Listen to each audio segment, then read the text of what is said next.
राधे राधे। आप सुन रहे हैं भक्ति की शक्ति। मथुरा में एक संत रहते थे। उनके बहुत से शिष्य थे। उन्हीं में से एक सेठ जगत राम भी थे। जगत राम का लंबा चौड़ा कारोबार था। वे कारोबार के सिलसिले में दूर दूर की यात्रा किया करते थे। एक बार वे कारोबार के सिलसिले में कन्नौज गए। कन्नौज अपने खूबसूरत इत्रों के लिए प्रसिद्ध है। उन्होंने एक महंगी शीशी संत को भेंट करने के लिए खरीदी। सेठ जगत राम कुछ दिन के बाद काम खत्म होने पर वापस मथुरा लौटे। अगले दिन वे संत की कुटिया पर उनसे मिलने गए। संत जी कुटिया में नहीं थे। पूछा तो जवाब मिला कि यमुना किनारे हैं, स्नान ध्यान के लिए गए हैं। जगत राम घाट की तरफ चल दिए। देखा कि संत घुटने भर पानी में खड़े यमुना नदी में कुछ देख रहे हैं और मुस्कुरा रहे हैं। तेज चाल से वे संत के नजदीक पहुंचे।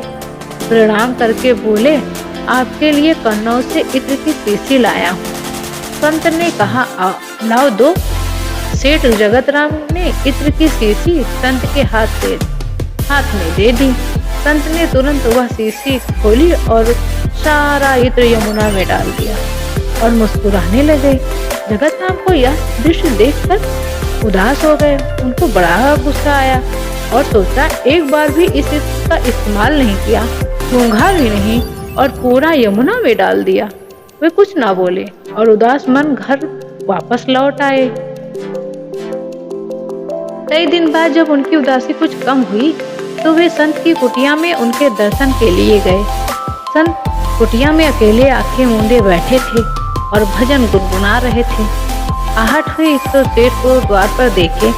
प्रसन्न होकर उन्हें पास बुलाया और कहा, उस दिन तुम्हारा इत्र बड़ा काम कर गया। सेठ ने आश्चर्य से संत की तरफ देखा और पूछा, मैं कुछ समझा नहीं। संत ने कहा, उस दिन यमुना में राधा जी और कृष्ण जी होली खेल रहे थे और श्री राधा जी ने श्री कृष्ण के ऊपर रंग डालने के लिए जैसे ही बर्तन में पिचकारी डाली, उसी समय मैंने तुम्हारा सारा इत्र बर्तन में डाल दिया। सारा इत्र पिचकारी के रंग के साथ श्री कृष्ण के शरीर पर चला गया और फिर भगवान श्री कृष्ण इत्र की महक से महकने लगे। तुम्हारे लाए इत्र ने श्री कृष्ण और राधा रानी की होली में एक नया रंग भर दिया। तुम्हारी वजह से मुझे भी श्री कृष्ण और राधा जी की कृपा प्राप्त हुई। सेठ जगत राम आंखें फाड़ते हुए संत को देखते रहे। उनकी कुछ समझ में नहीं आ रहा था। संत ने सेठ की आंखों में अविश्वास की झलक देखी तो कहा, शायद तुम्हें मेरी कही बात पर विश्वास नहीं हो रहा है। जाओ मथुरा के सभी श्री कृष्ण राधा के मंदिर के दर्शन करके आओ, फिर कुछ कहना। सेठ जगत राम मथुरा में स्थित सभी श्री कृष्ण राधा के मंदिर में गए। उन्हें सभी मंदिरों में श्री कृष्ण जी की मूर्ति से, राधा रानी की मूर्ति से अपने इत्र की महक आती प्रतीत हुई। सेठ जगत राम का इत्र श्री कृष्ण और राधा जी ने स्वीकार कर लिया था।